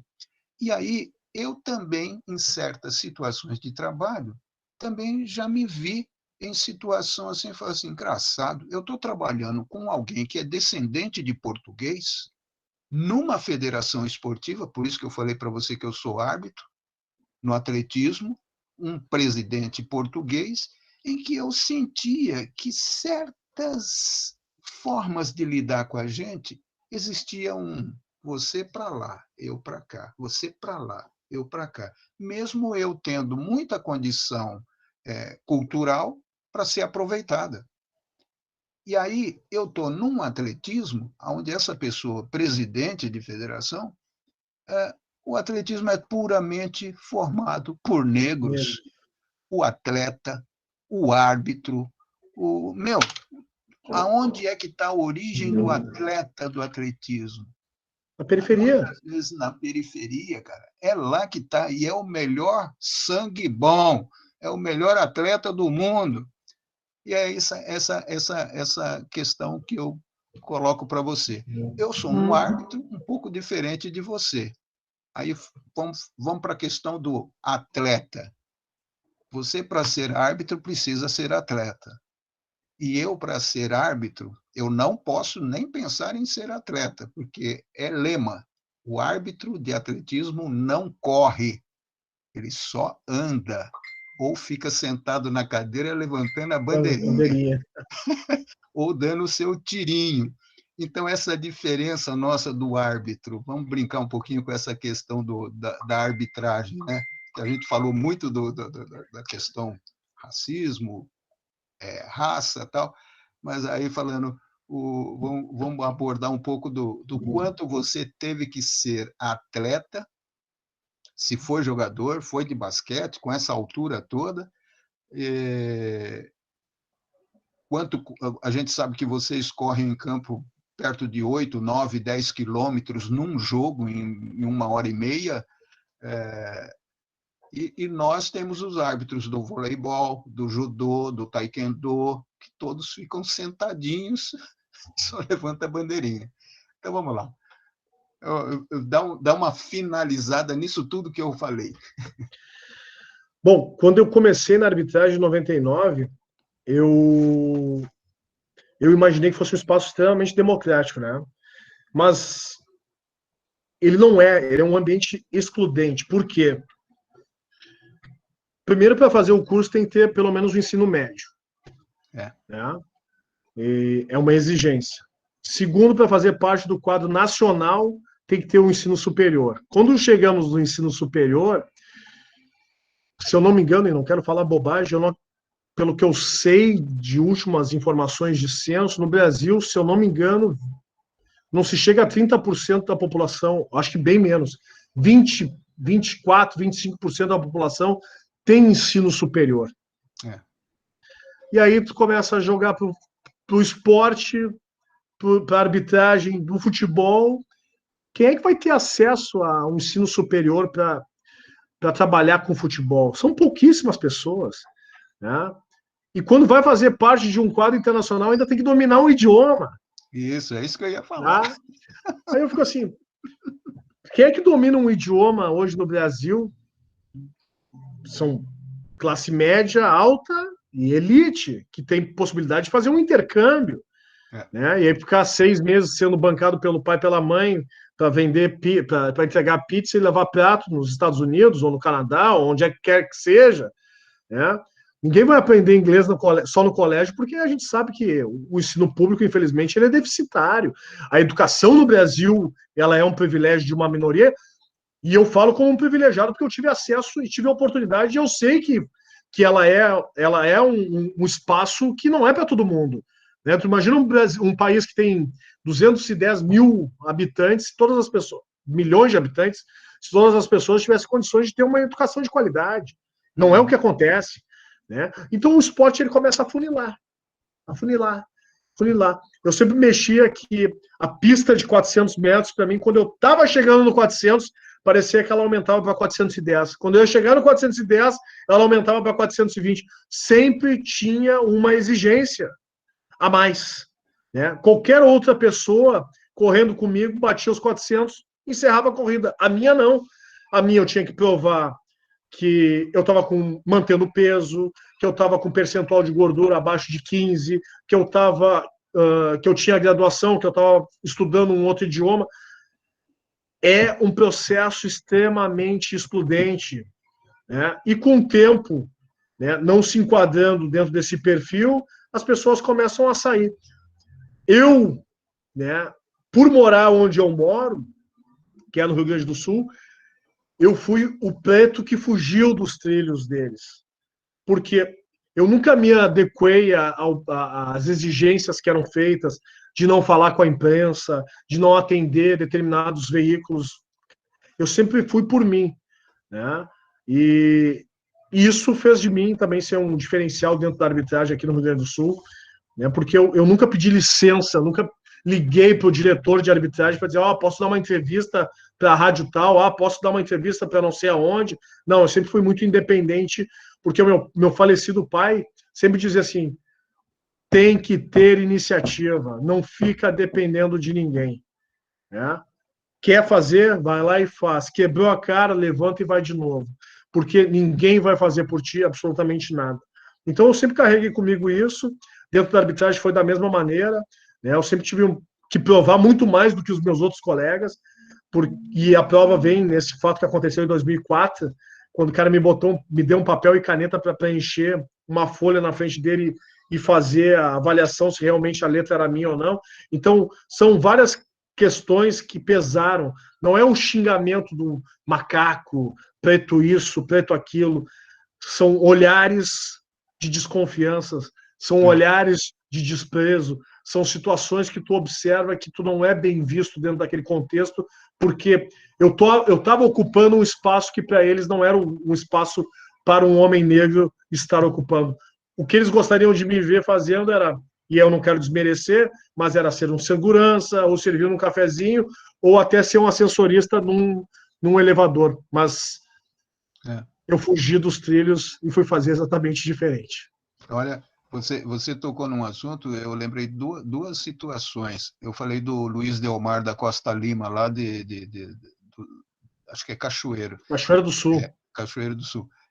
Eu me lembro que quando ele levou a gente para lá, era para dar um curso, uma palestra de 2 dias, e aí fui eu, família, eu, meu filho, minha esposa e tal, e a gente ficou passeando pela cidade inteira. Todos os amigos de faculdade tinham uma churrascada, cada casa. Olha, aquela semana o que eu comi de carne, meu Deus, passei mal.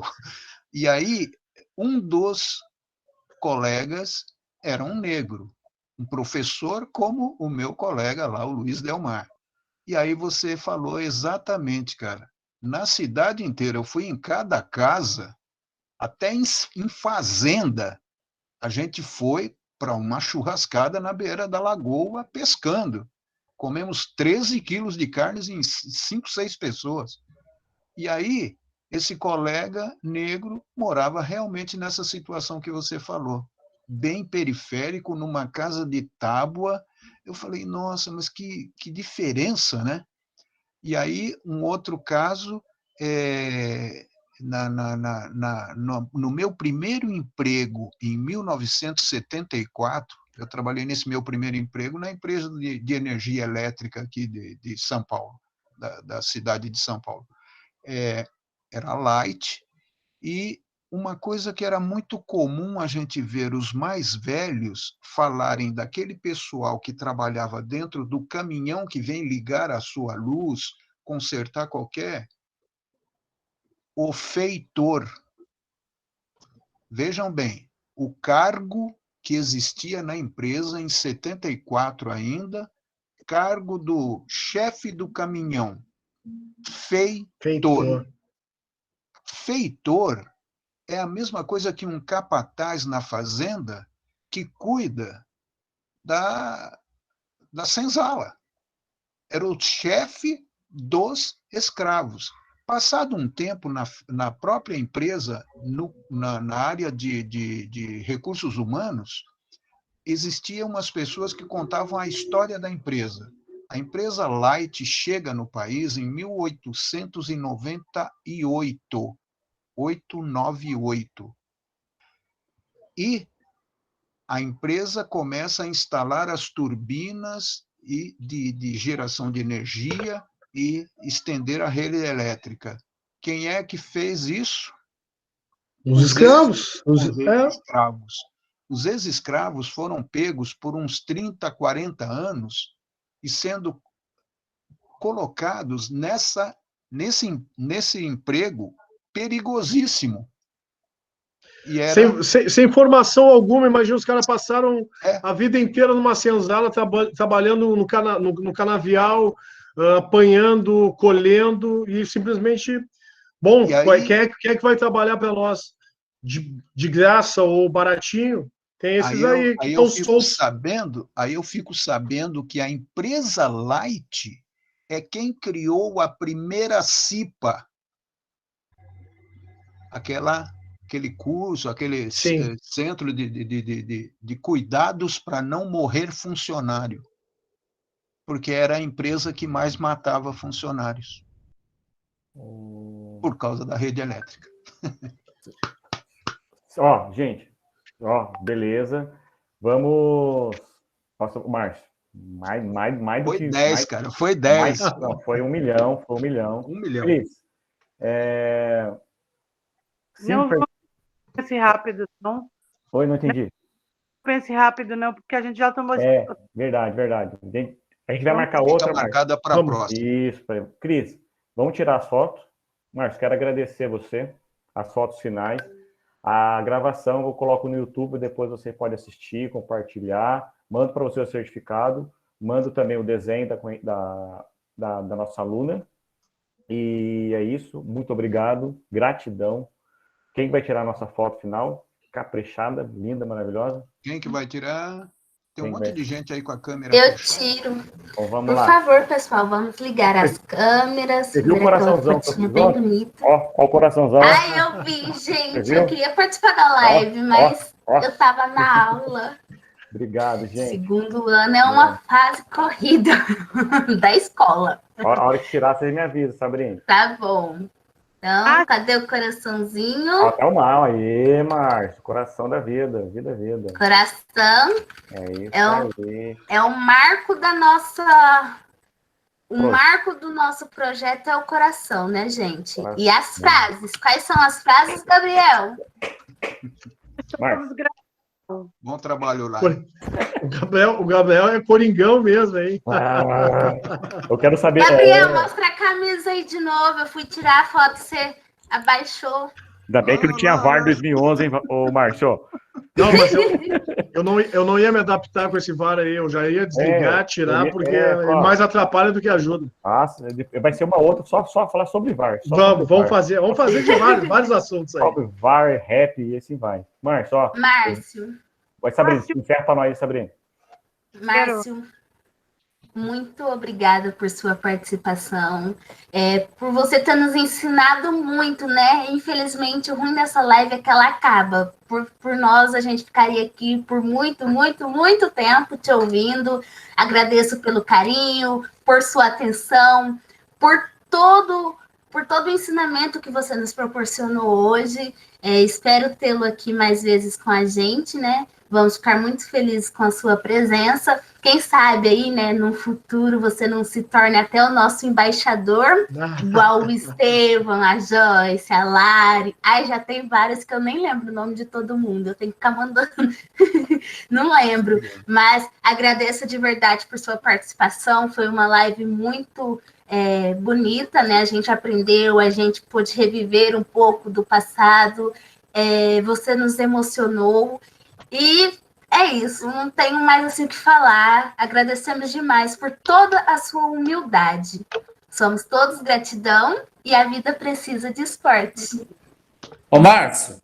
Com certeza. Falando em esporte, o esporte não é só para se manter bonitinho, mas sim uma questão de saúde, né? Então, ele tem a questão estética, que, óbvio, vai dar vários likes lá nas redes sociais, mas tem a questão de saúde. Então, que a gente tenha a conscientização da manutenção fazendo esporte, independente de qual que seja a modalidade escolhida. Até uma caminhada, ela é muito importante para a gente melhorar a nossa capacidade cardiorrespiratória, né, para a gente se sentir bem, né, transpirar. Sim. Ela é necessário porque não é só questão estética, é uma questão de saúde. Então, a educação física né?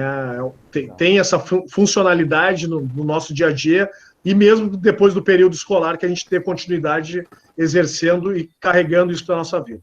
Sim, exatamente. É exatamente isso, né, que eu falo para os atletas quando eu mando áudio. Geralmente, durante a live ou após a live, eu já mando a mensagem para o atleta. Você aceita fazer um vídeo, né? E falo um monte de coisa. E eu sempre digo, né, para que, se for possível, mandar uma mensagem de incentivo para jovens e adolescentes, não por praticarem o esporte, não por beleza, e sim qualidade de vida, porque hoje a gente vê as pessoas se matando num dia inteiro, correndo, e faz abdominal e agachamento, não sei o quê. No outro dia tá morrendo de dor e fica uma semana sem fazer nada. Ou então quer fazer pelo lado mais fácil, a estética, né? Tira uma coisinha aqui, uma gordurinha dali, sendo que se fosse para uma academia, fizesse uma atividade física corretamente e uma alimentação saudável, aquilo seria possível se resolver, né? Então, essa é a mensagem que eu sempre peço para os atletas. E, mais uma vez, muito obrigada. Fiquei muito feliz em ter você aqui conosco. Espero que a nossa próxima live seja em breve, hein? Claro. Gente. Ô, Márcio. Oi. Você está de parabéns. Você é um grande exemplo para nós. Obrigado, Gabriel. Valeu. Obrigado por ter contribuído de alguma maneira. Obrigado pelo convite, professor Gabriel, aí, que a gente vem trocando mensagens. E agradeço a todos pela possibilidade de trocar, né, as experiências, tanto as minhas e receber a de vocês. Com certeza, crescemos juntos na noite de hoje, para que a gente consiga colocar uma sementinha no nosso dia a dia para modificar alguma coisa no nosso comportamento, porque primeiro a transformação tem que ser interna, para depois transformar, né, externamente o que a gente não vê com tão bons olhos, que a gente gostaria que as coisas acontecessem. Obrigado, professor. Obrigado a todos. Bom resto de semana.